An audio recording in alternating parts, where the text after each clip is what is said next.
usage ya téléphone. Usage ya téléphone. Ezala bakonzi. Ezala basoldat. Même bino ba policier. Téléphone basalela yo poko bengaka. Obengi soldat esuke akawana. Peut-être un message. Mais oh yo téléphone yo et ont compté ça sur les réseaux sociaux. Et puis qui ça? Debout Congolais, unis par le sang, unis dans l'effort pour l'indépendance.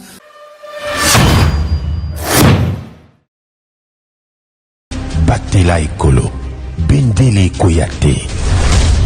Boza, le bienvenu na GCAM Télévision, chers abonnés, fidèles internautes, na Pesibino, Matondo Mingi, Pe Boye Imalamu na GCAM Télévision, et Longo na émission na bino préférée, Debout Congolais.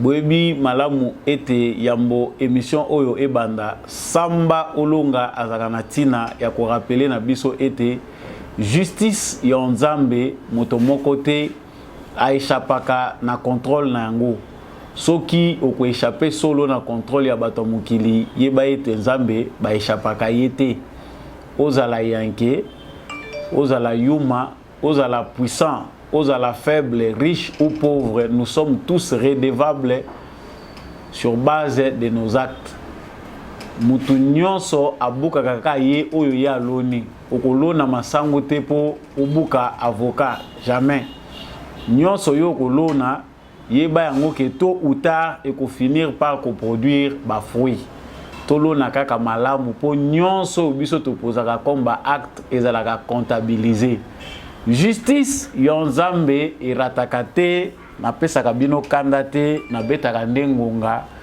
naza ko tirer sonnette d'alarme racheter le temps car les jours sont mauvais justice yonzambe iratakate yeba komilengele actualité na biso ya mokolo lelo ezali dominé na nini il y a un ça ne va pas entre l'actuel président de l'Union africaine oyo esengela tika ebonga na ye na président ya Comores oyo azali Macky Sall na président Félix Tshisekedi kasi actualité na biso ezali ke Paul Kagame akendaki bongo kokutana na Macky Sall na cadre ya participation na ye na sommet ya financement ya ba infrastructure na Afrique. Qu'est-ce qui fait donne les privilèges na Paul Kagame pour akende andima ko se déplacer pour se rendre enfin na Sénégal kokutana na Macky Sall. Accueil est très chaleureux tout le monde que Macky Sall a se déplacé pour akende ko yamba Paul Kagame au pied de l'avion. Nini Oyo ezali kosimbate entre Macky Sall na Félix Tshisekedi. Qu'est-ce qui se trame derrière ça ne va pas. Nini Oyo Félix Tshisekedi a lobby concernant l'Union africaine tout monaki yango. Ba ici ezali nini mabongisi ezali nini derrière Kagame nini azoluka asala na Union africaine. Bitumbango ezali na banani na sima information oyo ekomema biso na analyse ekomema biso na décryptage poto yeba kobimisa bosolo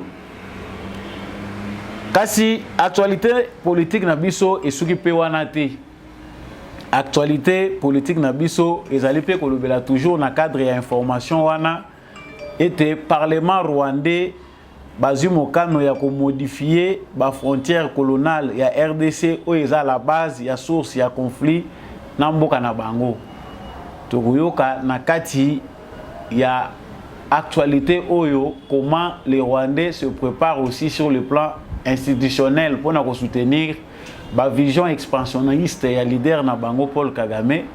Le parlement rwandais se décide enfin ya ko côté sa modification na ba loi na bango pour na koluka ko résoudre problème oyo bango bazali ko benga ya ba frontière coloniale na RDC oyo eza la base ya conflit entre les Rwandais et la République démocratique du Congo. Nous reviendrons aussi sur ce point-là. Voilà, toujours dans Katia Sommer Nabiso, ba défection ezoko ba kosalema na kati ya armée na biso pona bayibi défection te na lingala bato bazali kolungwa to pe kokima na lolenge ya mabe na kati ya armée na biso oyo salami ezali na rang ya ba FARDC na biso. Il s'agit de 2 officiers, lieutenant-colonel Franck Kavujobwa et Bahati Kaizi. Tous viennent de rejoindre les M23 à partir de la ville de Goma. Ba officier ya FARDC, ba tiki FARDC, ba kimi, ba ko rejoindre Goma. Selon ba source, ces 2 officiers seraient des Rwandais, ba ou bien ba rwandophones, bangonde mutu, ba ko rejoindre M23. Qu'est-ce qui se passe? Pour nini ba militaire oyo baza ko sala défection. Et surtout que bazali ba haut gradé ya armée na biso. Et loro nini est à la base ya défection na bango. Ba kimi nini? Qu'est-ce qui ne va pas? Nous allons chercher à le savoir. Vérité ezali na kati ya émission oyo toyeba nini penda solo eza koleka na kati ya armée na biso pendant que toyebi que Goma ezali menacé na vision oyo armée rwandaise azali nango ya ko perpétuer guerre na est la République démocratique du Congo pour donner le souffle à Paul Kagame. Ça aussi c'est un sujet important sur lequel nous allons revenir.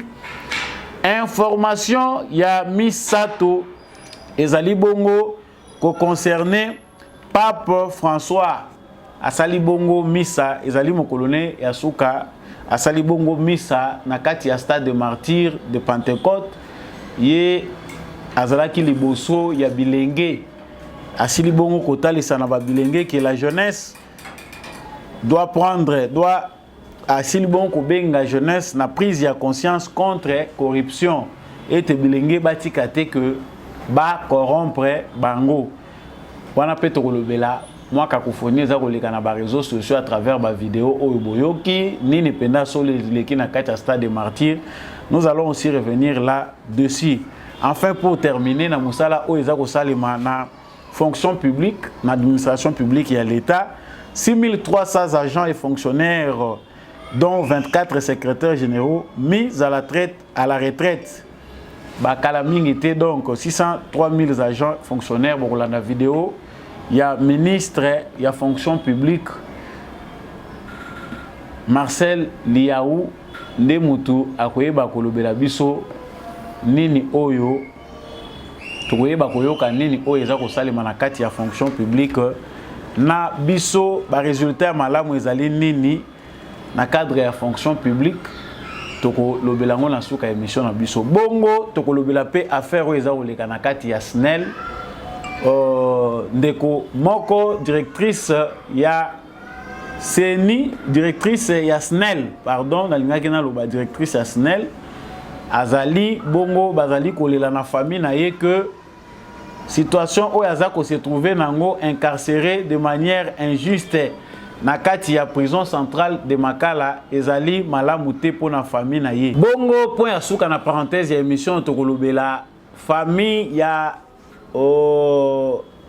maman na biso ingénieur Charlotte qui s'aime mutuale bazali ko décréer situation ya injustice oyo maman de kona bango topé lisusu mobali na ye azali ko décréer situation oyo injustice parmi bato bakangama ki na dossier ya ex DG Asnel Kayombo yepe azali détenu de manière injuste. La famille bazali ko crier baza ko tirer cri na bango tirer sonnette d'alarme pour la situation et injustice muto azali arrêté na ba conditions ezali ko respecter mes côté ezali ko senga ke bazongisa ye na ba droit na ye. Nous reviendrons sur cette situation à la fin de cette émission. Voilà tout pour les sommaires. Matondo mingi na yo muto rejoindre famille de Congolais à travers chaîne OEG Cam Télévision.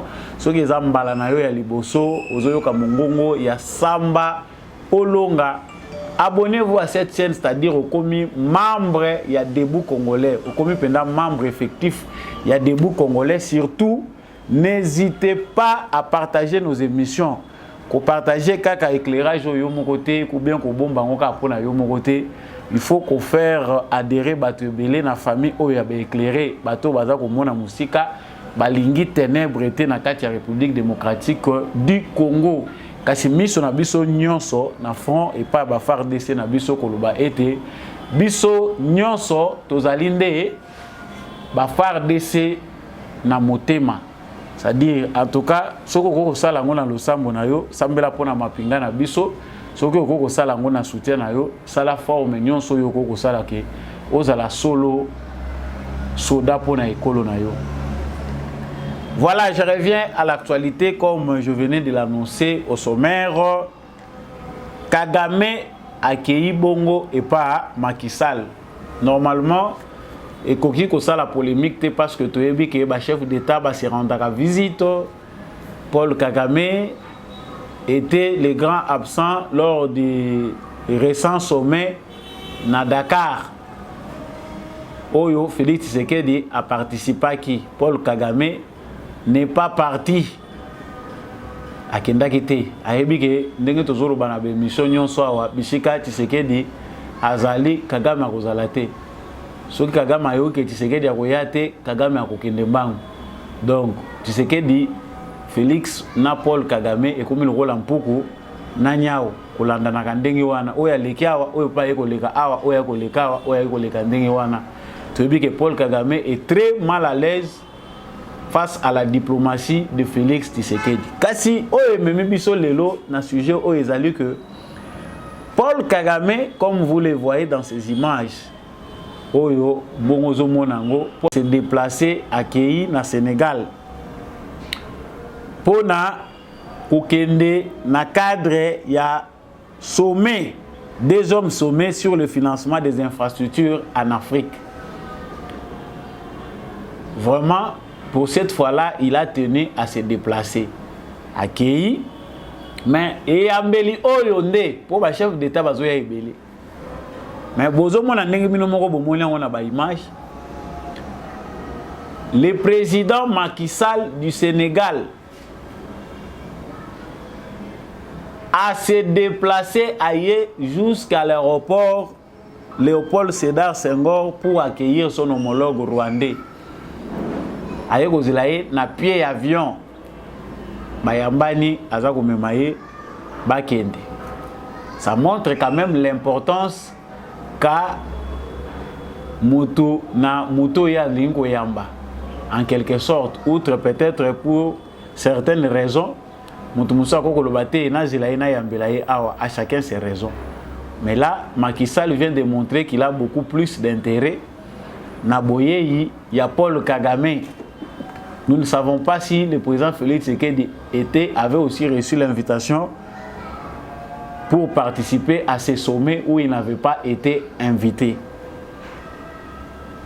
Mais ce qu'on retient, c'est que Félix Tshisekedi, la relation na Macky Sall, ils ont le bon fixité, même s'ils ont le temps de se voir dans différents sommets. Tout le monde, président Félix Tshisekedi, à 8 ans, il a critiqué le fonctionnement de l'Union africaine. Indifférence de l'Union africaine face à des problèmes oyo ezali konyo kola Afrique. Ba changement inconstitutionnel. Ba makambo ebele en Afrique ezo senga que l'Union africaine non seulement ko sala ba déclaration, il faut agir. L'Union africaine est en fonctionner dans notre. Je vous laisse d'abord suivre cette courte vidéo. Il y a le président Dengaza qui a interpellé l'Union africaine et puis tout ça. Néanmoins, la République démocratique du Congo déplore la persistance des changements anticonstitutionnels des gouvernements en Afrique, changements qui, du reste, n'apportent aucune solution ni à la problématique de la gouvernance dans les pays concernés, ni au terrorisme qui les déstabilise et tue leur population. Dans le même sens, le peuple congolais refuse d'admettre que l'Union africaine et les communautés régionales peinent souvent à éteindre les foyers de tension en Afrique, se limitant à des déclarations et des formules alambiquées, peu suivies des faits, ou, dans le pire des cas, se font aphone sinon indifférente, là où il demeure d'œuvrer rapidement pour faire avancer le développement du continent. Nous, Africains, réduisons nos chances de progrès et d'intégration si nous ne nous libérons pas de telles pesanteurs qui nous privent des capacités d'émancipation collective et nous maintiennent dans la dépendance extérieure. Là c'est le président Félix Tshisekedi. Il revenait du sommet où il est à Dakar. Ce qui est aussi, et Sengeli Toye Beza que, dans le sommet, le président va participer. Mais comme vous voyez les tweets de Macky Sall, tweet Oyo Bozo Mona Oyo, il y a Macky Sall ignore, ou bien Monaki que non, je ne peux pas citer tous les autres présidents. Nako citer, il faut citer, Nako Kotanga Bangonyon sauter Natangi comme base essentiel. Mais Macky Sall qui était en face de Tshisekedi, qui était là avec Tshisekedi, ignore dans son tweet pour parler que non, le président Wanagnon soit tangi, mais il y a Félix Tshisekedi a tangi. Félix Tshisekedi peut en retour, le président Félix Tshisekedi a tenu aussi à Rozong, c'est pareil, à partir de son pays pour lui montrer l'inefficacité de l'Union africaine. Une organisation qui n'est pas capable de résoudre les problèmes qui se déroulent en Afrique. Le changement inconstitutionnel, l'Union africaine ne dit rien. Et si l'Union fait des déclarations, ce sont des déclarations qui ne se suivent pas des actes. Nakanisi, déjà une divergence d'opinion. Mais qu'est-ce qui se cache derrière cette affaire? Macky Sall Ayambi Paul Kagame. Mais en quelque sorte, quand tu as l'image na bango, tu dois comprendre que ce sont tous deux marionnettes ou bien deux garçons de course à Occident. Oyo bazali toujours un objectif pour bango ba continuer à demeurer na pouvoir. Il faut ba accomplir ba sale besoin na bango ya kozala lokola bana bitinda ya ba occidentaux et surtout aussi la France. Le jeu de la France se voit de manière claire derrière Macky Sall. Et c'est Yebanaki Nango qui est en Macky Sall à cause de la présidence de l'Union africaine, Mbilinga Kokota. Likolo ya amour, likolo ya penchant moko ya azanango mingi vis-à-vis de la France. Na moment où les populations africaines baza debout, na moment où les Africains baza besoin de changement, bazali kolinga kolongwa na ligne oyo. Il y a ma pensée coloniale. Il y a France, des présidents comme Macky Sall, des présidents comme Kagame s'affichent non panafricanistes. Pour que la basale besoin de bas. Si vous avez Kagame comme Félix Tshisekedi à gauche, il y a qui à droite. Félix Tshisekedi à droite, il y a qui à gauche. Félix Tshisekedi participe, lui ne participe pas. Balobi photo de famille aux États-Unis, il y a Kimi Amoni Sony. Makamobele bakoluba na ko supportant ngota Kimi a créé agenda surchargé. Baninga bazoke na sommet songolo pakala soka yoki ke Tshisekedi ya kozala kuna. Donc on dirait ba service na ye bazawana pona kolandela. Si Tshisekedi va, Kagame ne sera pas là. Si Tshisekedi ne va pas, Kagame sera là. Et comme il joue en pour na nyao. Donc quand le chat n'est pas là, les souris dansent. Donc Kagame est en train de faire aussi sa diplomatie ya koluka batunini bakoko kote langai. Batunini oyo bakoyi ko kote la ye va permettre ye azwa souffle parce que plus le jour passe, plus ça devient compliqué pour lui.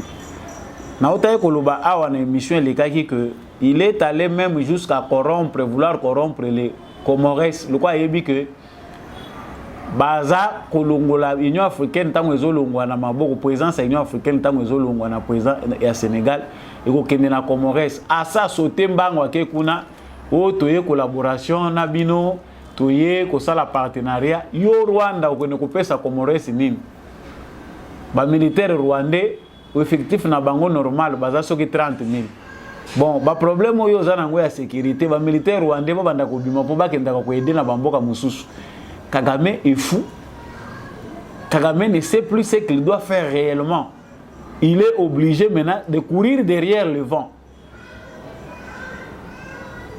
awa azako lukasikoyo potopoto ndenge nini tokosala ndenge nini ça makambo na niveau ekomi ezali sous na niveau kaka ya Union africaine te. On sait que l'Union africaine est une coquille vide. Félix Tshisekedi abundani na Union africaine wana pona kozongisa ngo na nzela komeka kobungisa image nango par rapport ya volonté politique oye pa za nango na touche na ye personnel. Mais lokola eza nango lingomba oyo ba président ebele soutien bango balingaka kozela na Union africaine eza ya ko s'éterniser na pouvoir. Eza ya soki bazo bundisa nga balongola nga Union africaine ekotelanga. Voilà tout ce que la plupart des présidents africains attendent de l'Union africaine. Soutien, basalanga coup de traité, basalanga iboyete. Mais lorsqu'il s'agit de questions essentielles, de questions vitales, l'Union africaine n'est pas là. Brouette, il y a l'Union européenne. Où ils ont servir les locaux. Donc comprenons ici que le jeu que veut faire Macky Sall, parce que nyon solelo ya makambo eza koleka na Congo, eza le sou ya kolukate. La République démocratique du Congo aujourd'hui avec Félix Tshisekedi c'est que au comploter contre les Congolais au PC de Kanisia Mabe avant pour que les Congolais ne soient pas bien au yoki mobilisation des Congolais que ce soit dans les réseaux sociaux ou partout. Au yoki bango baza ko landao ils en a battu na minute baza ko landela bactère politique était lokola na Congo. Où chaque déclaration compte aux alaouza pays ni soko lobika mabe concernant ba Congolais au yo kayo moko makamuna yo ko vivre. Mais Kagame pense que maintenant c'est l'heure de compliquer les choses. Et ça l'air ya ko se compliquer makambo. Macky Sall makambo zo le kana est ya Congo il sait tu. Azolo bela makambo ya Ukraine, azolo bela makambo ba mboka mususu. Mais la République démocratique du Congo, ça ne les concerne pas. Pour certains, c'est la diplomatie de Félix Tshisekedi qui n'est pas efficace. Il a dit que tant que ignorer. Non, Tshisekedi n'a pas d'argent à donner. Azana maboulou ya kaba gratuitement te. Ba pesa mutu moko boya s'enrichir na ye moko individuellement parce que mbongo ba président africain ba puiser na Congo et servir ba état na bango te. Les ambongo na bango personnel, les ambongo ya business na bango. Il y a des présidents africains qui ont créé des entreprises sur base des minerais du Congo. Allez, ça, quand on regarde tous autres le contexte, dans le niveau on comprend qu'il est en train de courir derrière le vent et ça ne servira à rien. Toujours dans le même contexte, la diplomatie est pas si pour Paul Kagame. Il se contente maintenant à ça yebi que na minito yo loko le komelinga est compliqué. Je suis obligé moi Paul Kagame donc à ça obligé de revenir dans le Parlement. Quand un dictateur qui ne sait pas que la démocratie alternance est alak à ça sali ba mandat belé à sali saka ba élection na ba 90% azo sali la ba élection na 98% o ya bimaka. Il se rabat maintenant sur des institutions qui ne sont même pas fondées sur la démocratie. Le Parlement rwandais en otage par Kagame entre en séance plénière. Je lis pour vous, la séance plénière de la Chambre des députés a approuvé les membres de la commission spéciale sur la genèse du passé colonial comme l'une des sources des conflits à l'est de la RDC et ses impacts sur les relations entre la RDC et le Rwanda. Mais, chaque fois que Kagame a bloqué, a obligé à créer la Libye à Sika. Tout le monde a menacé Batuti baza menacé. Ah non, je suis en train de poursuivre les FDLR. Et maintenant, là, pendant qu'on est en train de parler, argument maintenant, il y a le gouvernement rwandais, il y a l'institution rwandaise, il y a Paul Kagame, et comme il y a la frontière oubliée. Maintenant, le Parlement n'a pas travaillé, que non, c'est cette question ici des frontières qui nous pose problème. Il faut résoudre les frontières. Pour qu'il y ait paix durable, il faut parler de ça. Et là, ici que diplomatie rwandaise, ils allaient les sous argumenté qui permettre de faire face à la diplomatie congolaise. Au Congo, on a juste besoin de la mobilisation des Congolais. On a juste besoin d'un représentant valable, partout. Et c'est fini, ils sont cloués. Parce qu'au niveau international, ce que disent les Rwandais ou bien le gouvernement rwandais, ce que dit le Parlement rwandais n'est pas fondé. C'est-à-dire que la déclaration la charte des Nations Unies, makambo nyonso etali ba frontière ba longola ngo nyonso ba bandela ba frontière pour na ba Rwandais parce que passé colonial na bango il y a 2000 ans mabele wana ezalaki ya bango izana ba Rwandais ba oublier bango libanda ya ba frontière c'est que ba Congo wa pe ba lobake noté sur base ya passé colonial ba landa pe terrain na bango mabele na bango ba kei na Angola ba kei ti na Gabon baza ko luka ba mabele na bango pour ba reconstituer la frontière. Quand on manque des arguments, on s'apparente à un fou tant aux autres à cause de défendre parce qu'on ne défend pas l'indéfendable. Ou bien, tout banda kolobage, bande konabiso oyo les bateke qui sont ici à Kinshasa et qui sont à Brazzaville, banda kolandati kuna. Ou bien certaines tribus de l'Équateur oyo pe bazali na bazali kokendeti na kati ya Centrafrique balanda kuna. Le problème n'est pas celui-là, le problème est celui de la folie d'un régime expansionniste. Oyo va utiliser un pantin sur base des intérêts, il y a des puissants. Noté, mabele zali, ba frontières, tout ça, les frontières oubliées. Mikanda wana nyonso bango ba kobosa nango. Les mêmes personnes qui ont atteint le régime de Kagame, ça sera les mêmes personnes qui vont établir la vérité. Il suffit, peut-être nos frères rwandais ont du mal, pour ceux qui appuient les Kagame, des fois, yeux bandés, les autres sous la pression parce que tout ça n'attend que le bateau au Kangangaï. Mais ce que vous devez savoir, c'est que le Rwanda, petit pays aujourd'hui, aura des problèmes sérieux demain parce que la situation que va laisser Kagame au Rwanda aura besoin d'un homme providentiel. Et cela va risquer de prendre beaucoup de temps. Si les Rwandais intelligents savent que le Congolais nous se réfugier, il suffit que la misère frappe là-bas. Au Congo, ça s'organise. Il suffit que kuna crise éthique à la Kebozo va gérer en côté. Parce que maintenant que les Rwandais doivent comprendre que Kagame a commis son erreur. Économie oyo ya kobomisa baninga ya créer instabilité chez les voisins. Lorsque là-bas ça devient stable, tout doit s'effondrer chez nous. Nous mangeons le pain du sang, nous avons des revenus du sang, et qu'aujourd'hui ceux qui bakangi batrouana biso moyen topé malusu malamu ezati. Donc le Parlement rwandais ne parle plus de FDLR. Il ne parle plus de tout qu'ils seront en train de sécuriser. Maintenant, raison est comme Moussous. Le rôle là tout baza kuna baza ko respecter bangote et baza ko attaquer bango. Biso toza na objectif ko protéger bango parce que baza de notre nous avons les origines. Mais ce que vous devez reconnaître baza na origine. Bon rapatrier bango ndenge ba juif ba rapatrier qui ba citoyen na bango nyonso. Voir même les juifs noirs d'Éthiopie à un moment ba yeko benga bango boke. Surtout lingi banda. O batikala ki bazi bazo sala ba faire na bango. Mais Kagame est en train de constituer une pièce d'aventure, une pièce qui va lui permettre encore comme d'habitude de souffler.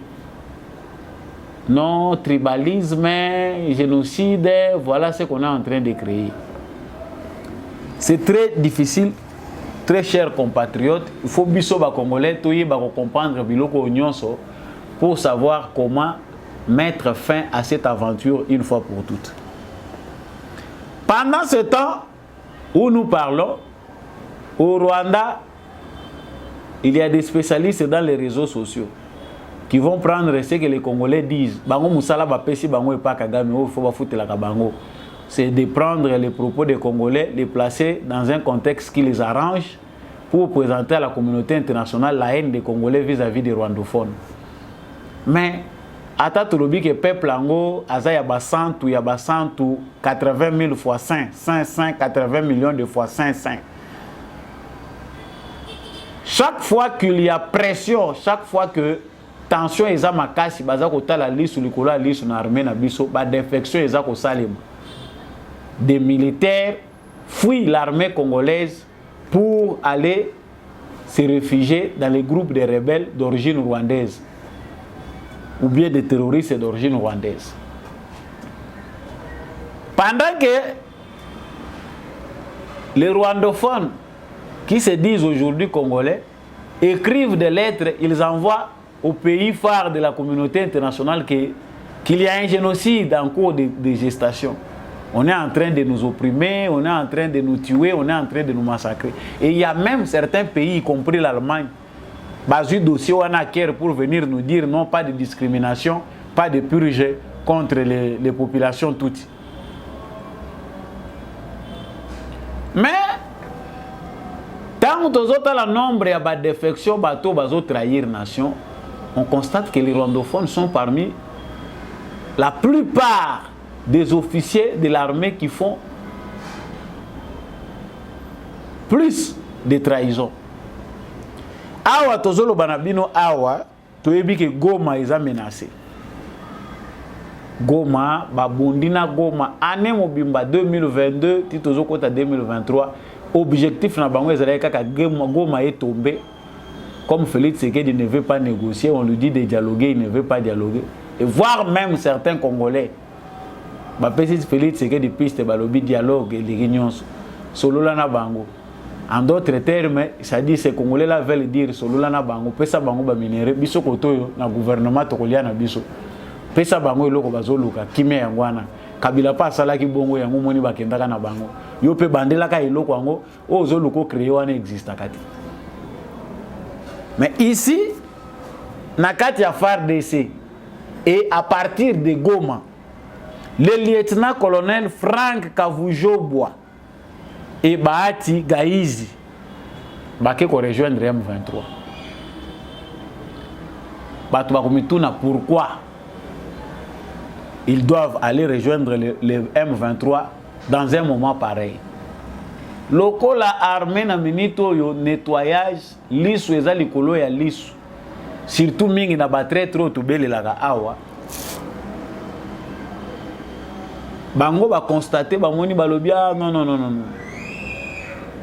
Na Goma on a arrêté plusieurs suspects. Bakangi 9 nanda ko songolo pakala bakangi ba mususu koto chaque jour ici à Goma baza ko kanga ba suspect. Oyo bazoya ko zulaka ba M23 ba information. Les autres sont de l'armée, ba mususu ba membres à service à sécurité, ba mususu des gens qui viennent de loin, ba ko kanga na Goma pour servir na ba information na M23. Lokola ba restauration et l'équipe ba yebi ke bato nyonso baza ko kanga. Lokola soki ba kangi bango ba koki ko ya ko remonter jusqu'à ba ya ko découvrir biso. Ces deux colonels ba sepeli ba chapwa tout la mwisi ya zaza boyoka kawana tout la mwisi ya zaza mbango bazo sa la défection à partir à Goma ba longwe na Goma ba kei de lieutenant-colonel bango nyonso bakimi bakei. Cette trahison taunga na zo bele la na lobi o te biloko mususu eza ko loba biloko mususu ko loba te. Toyebi que l'armée otoza nango crime oyo biso to sali pour que notre armée devienne l'armée la plus infiltrée du monde. L'armée de Roubaix-Roi. Na Banyamugabo. Soki Nyarugabo, pardon, vous allez m'excuser. Ndego Nyamugabo, comme on a eu à Rozonga Kaka, Nyamugabo, mais on parle ici de Moïse Nyarugabo.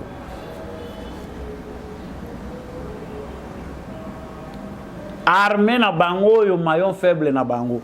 Celui-ci dont on parle, Oyoyo, colonel Bahati, Aza frère, il y a général Innocent Gaïzi. Ce Gaïzi ici, il a combattu l'armée jusqu'en 2007, à la rébellion. babundi na ba rébellion moni na ba rébellion ba moni le roi processus comme au sala ke ba timbeli biso mingi ba identifier biso na ba rébellion allez ba changer phase il faut que négocier la ngos ko na kati ya armée congolaise yango tozolo bakawa ke il faut suivre de près cette armée là de Roubaix-Roi, cette armée que nous a laissé l'AFDEL qu'a bien entretenu Joseph Kabila en faisant chaque fois des démarches pour qu'on prenne des Rwandais, des étrangers, qu'on insère dans notre armée chaque fois. Armée na bango bazo bundela bitumba butu moi ke infiltration ici la te. Ceux qui bao bakimi bazo libino ba mitu ya sika baye ko bakisa. Armo yo kagama lingi ke no te M23 na sina pêche ordre balonga na bango mais pas na ngaba ya te. Bo gérer bango kuna. Bazo la lisusu bana na yewana bacha bango lisu na armée. Ça fait très mal quelque part que ils ont même difficile à combattre la balle dans ce que nous avons vécu. Parce que c'est humiliation ce qu'ils ont la mais au biso toujours vivre dans Congo, il faut que nous lango combo mususu. Ça c'est plus que de l'humiliation. Donc ba monique moto peli pression eza makasi bazo kanga mingi donc ceux qui batangi kombo no balokoti yo batangi kombo no balokoti yo et umeli mingi allez baki ko rejoindre M23 les M23 et que ils ont se renforcer pendant que M23 baza ko luka a manœuvre o tebiso to lingi to bima makambo tolobela ki awa ya trahison armée ezaka ka récupérer position moko position wana pona ko consolider ango problème à cause ya bato modèle oyo kalo bibozo ba officier nyonso oyo na ba militaire bato nyonso tous les rwandophones qui sont pu rejetés. Il faut bien répondre à l'ambassadeur de l'Allemagne qui pense que tant les alliés à quoi continuer à débiter ba mensonge que ce n'est pas ce temps-là. Comment on peut prendre tout garder? Ils sont tellement nombreux que nuisance n'a pas arriver à mesurer ampleur. Il faut quand même qu'il y ait équilibre au sein de notre armée. On sait que c'est déjà fait, Makambu armée, c'est salami, mais il faut quand même qu'on les répare. Il y a il faut armer OEF pour changer, pour refonder, pour réformer. Nous savons que le président fait beaucoup de choses, mais pour la sécurité même des nouveaux recrues, il faut suivre de près tous ces généraux, ces colonels issus des mouvements rebelles. Loyauté na bango ezolo belabiso eloko mokote. Nous devons être prudents. Nous devons être certainement prudents. Ba défection ba kenango ba kei. Ba ki ko livrer ba secret makambo bosola kina bango. Donc notre armée est obligée de temps en temps de changer de stratégie à cause des traîtres. Bosoli likambo bongisi to kosala boy singa tango bazobima. Ba mususu bazana ba téléphone ba bomba misika 20 sim 10 sim atie sim a sololi ou bien koimba message à longoli a buki a boaki. Ce sont ba komi ba terroristes. Il faut nettoyer, enlever au sein de notre armée ces terroristes-là. Ça fait très mal à écouter tant que Zoyo Kango, Ndenge Zoyo Kamanamato Inabiso. Ça fait très mal. Tu vois, basali défection, binobomi, tozo ko senga na président de la République a sécurisé biso. Tozo senga na président de la République et toza victime ba sécuriser biso. Ah Congolais. Nous aurons tous compris. Tant que toza ko continuer ko beta setawa ba honorable, ba vandi na bango na kati ya ba climatiseur, ba vandi na bango na ba salle, ba musu bazolala. Ba mususu na minito na ba vacances, ba kie na bango ba vacances bien. Ils n'ont même pas le temps parce que tozolo ba député est binonde amour wango bolinga bolakisa ngo makasi soki boza pe ba membre ba groupe rebelle. Moi je pense que bato balinga basenga que tout longola peine de mort na moratoire. C'est la plupart des députés de l'Est du Congo. Pourquoi? tozoko continuer ko tondisa ba prison na biso to liesaka parce que tant okangi mutu prisonnier oza obligé ko lia nezala na maboko na yo. Il y a d'autres prisonniers qui ont le droit à la vie bazo senga qu'il faut ko liesaka bango chaque jour. Budget ya Congo eza ndenge nini mbongo eza alloué pour le fonctionnement ba prison nyonso parce que ba prisonnier baza na charge à l'état eza boni. Mais au moins à la place to tondisaka ba prison biloko ko lia bato basali mabe babomi basali mabe ba détruire to continuer ko liesaka bango. Mieux vaut les achever une fois pour toutes. Que cette peine de mort soit applicable ba achever bango une fois pour toutes. Parce que belé ba yebi na bango ka na osala na ngabo et dégâts na ke na ngai na osala dégâts na ke na ngai. Mettons de côté tous ces officiers supérieurs qui ne sont pas loyaux. Botali profil na yebo yebi ki wa za loyalité za chasse aux sorcières te makamusu ba yokela ngo sonité. Phase oyo to komi eza phase moko ya masekité. Ba conseiller militaire ya président de la République, nous n'avons rien à vous apprendre. Mais botika ko revaka. Eza biloko musu eza prévisible oyo ba ko éviter facilement. Tout est fait parce que ba service de renseignement eza kaka ya Kagame te na ya ba mindele. Ils ont des contacts, il y a des officiers qui ne sont pas loyaux à l'armée. Ils ont tout le temps les moyens de nous détruire d'une manière ou d'une autre, de créer des conflits, de détruire la stratégie nabiso à travers l'ennemi bazanango na kati armée nabiso. Nous avons vraiment dit, ezako senga nabiso to yeba komilengela. Toyeba komilenge la stratégie armée na biso ezako koma de temps en temps polele parce que bato mingi bazana armée na biso bazali ya kokoso. Le pape François a fait une messe à travers laquelle il a appelé la jeunesse à prendre conscience contre la corruption. Tu sais que lelo papa zalaki naba ya catholique naba jeune mususa enthousiaste ya jeunesse congolaise au pe ba sepelaki ko ya koyoka mongongo ya papa. Alobi makambo ebele za très capital surtout pour na jeune. Ce qu'on a retenu des mots phares ezali prise de conscience contre la corruption. Qu'on ne vous achète pas ya ko somba ka bino bo pesa ka bino bambongo. Mais c'est comme si nyonso tata cardinal abandaye koloba abandaye koleka nango abandaye ko prêcher dans le désert.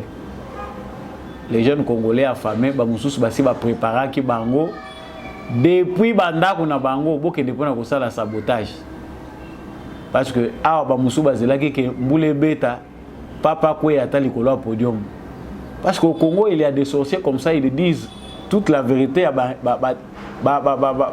ba dessin na bango makambo o bango baza ko prévoir bazo lobela ngo. Il y a des gens qui pensaient que visite ya pape mbule ko beta il faut ba détruire la podium wane ko kweya makambo ebele na Congo. Mais aujourd'hui certainement le troisième jour to moni ke makambo eza ko leka na ndenge sengeli.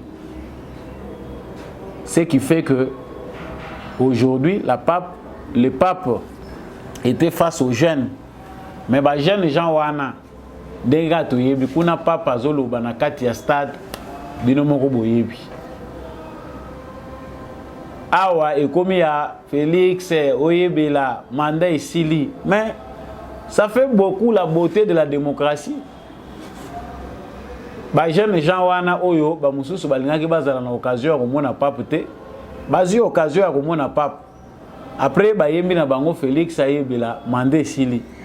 Ce qui est bon comme expression en démocratie parce que bango vraiment baza libre de s'exprimer comme ça devant le monde entier. Oyebela mandé sili sur base ya bato yo ba intoxika ki bango parce que ça c'est de la manipulation.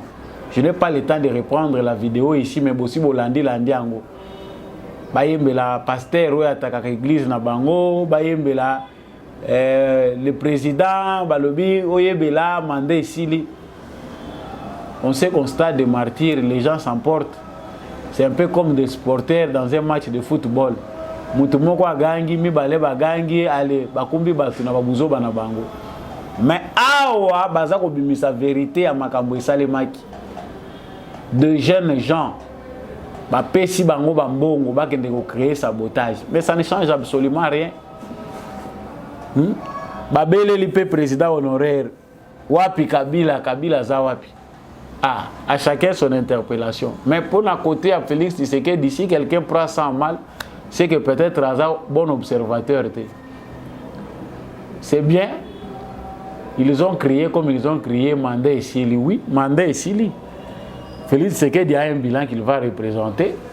Ceux qui bango ba intoxiqués, qui bango ba ibisi bango qui boke ndepona koloba. On sait que la colère du cardinal qui ne s'est pas retrouvé par rapport à la venue du pape doit se faire sentir parmi bato ye baza ba membre à parti politique naie. Parce qu'on sait qu'au sein de l'église catholique, il y a déjà un parti politique où il faut cardinal appeler ça combo.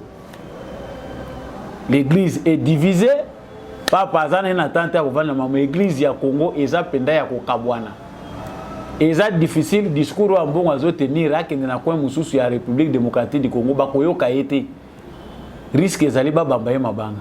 Yango moni ba tourner na ye apostolique akoma ko beta ngo kaka na ba coin oya yebi que j'ai des gens qui peuvent me soutenir. Accueilli boyena suka évêque à contredire balobi ozana yo représentant. Mais makambo yo musala oyo mbongo azo sala eza musala oyo Marcelin Utembi nde ifwa sala président ya Senko nde musala na ye mutaza obligé sala ka musala wana. Mais on ne sait pas pourquoi notre très cher cardinal c'est beaucoup acharné. To yebi que ça passe pour ozana agenda na yo moni mutu moko compliqué yo vie. Il faut que Kanda wana se manifester. Donc prenons aussi tout ce que ces jeunes gens-là ont fait. Dans le compte de la colère de notre très honorable cardinal, très vénéré cardinal, en tout cas, bana na yo pe basali musala ya koreleye ou eza pensé na yo. Pour la bango ba Monique Félix Tshisekedi ayebela mandé sili. Ah oui, il y a des élections qui seront bientôt organisées. Si ceux qui chantent comme ça sont des électeurs d'un candidat, ils sont libres pour manifester suffrage na bango ba kende ko sala ngona urne. Comme ça, si leur candidat passe, on sait le voir. Mais toyebi que ba jeune ebele papa za ko loba me yango wana baza ko sala de jeunes qui se laissent corrompre. Les membres de l'église catholique, les fidèles de l'église catholique ne sont pas les membres d'un parti politique. Nakati église catholique batu ya PPRD bazali, ya UDPS bazali, ya ba parti kili. Ce qui n'a rien à voir avec la politique. Mais tant que yo kiko kota politique, la ta kazaka na moko longola ya basango. Longola ya basango parce que o ya basango nde yango ezopesa au crédit ba yebi okenganga na nzambe. Mais oyo zolata ya politique na mwana mukia ko manquer yo parce que au métier na esika na yote vous pouvez donner votre voix comme société civile, ce qui est bon. Mais oyo za ko salika na Congo to yebi ko moto ko pesa ngote. Donc voilà pour ce qui s'est passé dans le cadre de Stade de Martyrs. Et c'est que la démocratie peut être wana. Tshisekedi n'est pas aimé par tous. L'opposition est toujours bon pour faire avancer le gouvernement. Si cela se fait avec amour. Ah, mais mutu azoluka lokola azoluka basili na mutu ya libanzi. Et ça un peu compliqué. Eh bien voilà pour terminer cette bonne nouvelle de la part de la fonction publique. 6300 agents et fonctionnaires dont 24 secrétaires généraux unis, tous mis à la retraite. Wana et Outina fonction publique. J'aimerais bien vous laisser d'abord suivre cette vidéo du ministre de la fonction publique et puis on revient. Des listes entre le ministère de la fonction publique et les différentes administrations sectorielles, 6369 autres agents et fonctionnaires ont été mis à la retraite par l'ordonnance de son Excellence Monsieur le Président de la République, s'agissant des plus hauts gradés de notre administration, plus ou moins 1032 agents, ainsi que par décret de son Excellence Monsieur le Premier ministre pour toutes les autres catégories d'agents, cadres supérieurs, agents de collaboration ou agents d'exécution, plus ou moins 5337 agents. Après cette deuxième vague, je lance officiellement aujourd'hui le processus de la troisième vague, visant le départ de 10 000 autres agents d'ici fin mars 2023. Puis une quatrième vague de 5 000 agents en fin juin, suivie d'une cinquième vague de 5 autres 1000 agents. Et puis une sixième de 10 000 agents, successivement en septembre et en décembre 2023. La mise à la retraite de ces milliers d'agents ouvre la voie à la titularisation, à la promotion au grade supérieur, à la régularisation encadrée de certaines nouvelles unités ayant été affectées in tempore non suspecto. Mais elle ouvre aussi la voie au rajeunissement de notre administration, suivant les principes de remplacement d'un fonctionnaire sur 2 partant à la retraite. Conformément aux souhaits du président de la République, ce rajeunissement sera compétitif afin d'offrir les mêmes chances à tous les jeunes de la République. Le fils ou la fille d'une maman maraîchère doit avoir les mêmes droits et les mêmes chances que celui ou celle d'un membre du gouvernement ou d'un haut fonctionnaire. C'est aussi cela, la promesse républicaine, portée par les principes d'égal accès aux fonctions publiques. Le processus de concours, qui sera d'une transparence absolue, débute dès ce mois de février 2023. Voilà, comme vous venez de le suivre de vous-même, baza kotala ba indicateur o esalaka ke mboka to eba keza ko marché. État et administration publique na biso ezali déplorable. Misère o ya mbongo aza ko lobela pendant 18 ans avec Joseph Kabila. Rien n'a été fait. Banque mondiale a tchana kocha bambongo pour rajeunir l'administration publique. Mais eloka malongé monanite. Mais na 4 ans où il a fallu que je parle du contexte seulement de l'administration publique. On voit que la plupart des retraités où il fallait qu'ils bakende mais bakale bango bazo nuna na kata administration loka ça les a été. Aujourd'hui ils ont les souffles. Il y a ba pesa bango mbongo na bango bakende. On peut continuer à kobatisa batu musupe ba grade ndenge ministre alobiango bakoki pe ko contribuer ko rajeunir l'administration publique na biso. Et si nous na batata wana bakoli bazolinga ko kende te po ko kende wapi mbongo na ebele o pesa été. C'est comme ça qu'on regarde les indicateurs que changement eza ko ya na mboka. Yo vandi o sala ke loko te ozo zela baya ko kabela yo. Olobi azo sala loko te awa ko kabela yo. Nous devons comprendre que les changements, même quand ils viennent, ils doivent vous trouver dans une bonne position. Aux entrepreneurs, aux agents de l'État, aux militaires, aux policiers, aux WAPI. Pour ceux qui sont dans les secteurs économiques, doivent savoir que l'économie en Mboka, et comme tête, ko tombo maté les lobby so mboko et comme Mboka ba milliardaire na ba millionnaire rebelle, kaka na ba agent à l'État. C'est impossible. Un pays ne peut pas devenir riche ou bien se développer à partir de bateau bazo sala la fonction. Parce que les lieux comme bagène gens belé nazo luka matricule, nazo bunda kaka nazo matricule, ozo zo ngo pokene nango wapi. Pourquoi? Parce que les gens savent que l'environnement est malsain. Na créé na ngate na vanda ta kuna na beta ka batour na kena zongi kuna basara na bango le côté que naga ko tia présence. Mais ici on voit que les choses sont en train de s'améliorer considérablement. C'est là même la base. Il faut abandonner wana. Si on réussit aujourd'hui à donner un salaire décent aux fonctionnaires de l'État, à nos militaires, à nos policiers, tout est bien que le pouvoir d'achat est mati, bah tu vas comprendre ma cam. Mais bah tu vas quand c'est un miracle et que vous tendez bah fungoli ma pata salaire est mati. Batu bazoye bate ke bitumbo baza ko mener contre Moïbi parce que pour liawa comme wana il a fallu des millions de personnes baza la écarter. C'est plus d'1 million de personnes au yombongo bandaye ko bima. Eza passe. na bakutu plus près d'1 million de personnes oyo mbongo na bango bandai ko bima na fonction publique mais basala kati oyo azwaka salaire à 100 personnes oyo azwaka ya 200 oyo azozwa boye oyo azozwa na nzela bancarisation oyo azozwa boye c'est que bato basi ba mesana na bango na système mana ya moyibi yango ba mususu ata bozomona makambo malamu azosepela te bo comprendre ye abandai kolia na ndenge ya faux. Voilà, ça c'est à mettre au crédit de Fatih Béton. Parce que lorsque makambo malamu ezo salema esengeli toujours toyebaka kolobela yango. Na laka kibino ke tokosukisa na cri oyo ezali lancé na famille ya ingénieur Charlotte Kiseme Mutwale, âgée de 62 ans, elle est une décoration dans le procès des agents de SNEL.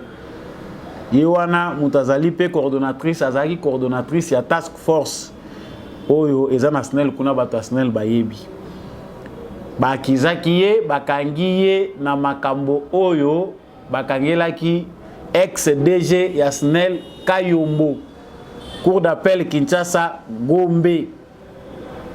Mais justice na biso tozo comprendre te fonctionnement nango ezandenge nini. Détention tango ezali préventive, c'est-à-dire que mutu oyo bakangi aza imprévenu, présomption ya innocence ezali. Mais il y a un mauvais système na fief ya justice na biso o ezali ko alourdir ezako boma batu avant même kutu que makambo ba fait ezala établi topé jugement proprement dit les cas. Maman Rose Mutombo tokanisi dossier où ezako tala yo clairement na makambo état justice. Makambo elegi na SNEL, nous ne savons pas ce qui s'est passé concrètement parce que na Congo soki équipe moko ya kala ebimi ya sikawe ekotaka wana baza obligé basala pe chasse aux sorcières na bango. Baza pe obligé pe ba traquer mutu na mutu asala makambo na ye. Mais là n'est pas le problème. Le problème ici c'est que l'ingénieur Charlotte azali victime parce que justice etieye na badroit na yeti. Mutu azali prévenu. Bato yo baza censé koya ko témoigner sur base que a détournaki misolo. Mbongo ba pesa ki soki ya ba compteur. Bato esengela ki baya ko pesa témoignage oyo bazali ba témoin. Baye na bangote. Le DG présent actuel et SNEL aye na yete ko se présenter. La justice a fini par les condamner parce que aye ko se présenter à 1 mois et puis ba pesi na amende telle que prévue par la loi. Bon, si ko yo bato yo bino bo garder na prison, bo bombi bango bolobi que baza détenu de manière préventive.